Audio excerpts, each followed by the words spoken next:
আমার কলকাতা নিউজ, কথা হবে সামনাসামনি।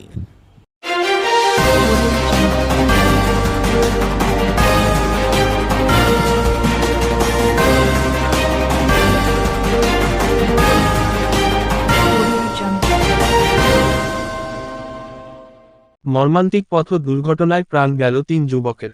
ঘটনাটি ঘটেছে বলাগড় থানার অন্তর্গত সোমরা ঘোষপাড়া আসাম রোডে।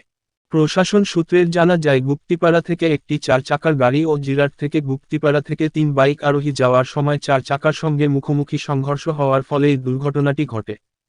ঘটনাস্থলে মৃত্যু হয় 2 যুবকের। একজনকে আশঙ্কাজনক অবস্থায় তড়িঘড়ি ইমামবাড়া সদর হাসপাতালে নিয়ে এলে তাকেও পরবর্তী সময় মৃত বলে ঘোষণা করেন চিকিৎসকরা। ইমামবাড়া সদর হাসপাতালে যাকে নিয়ে আসা হয় তার নাম শুভজিৎ মহান্ত, বয়স 30। আরও 2 ঘটনাস্থলে মৃত যুবকের পরিচয় এখনও পর্যন্ত জানা যায়নি।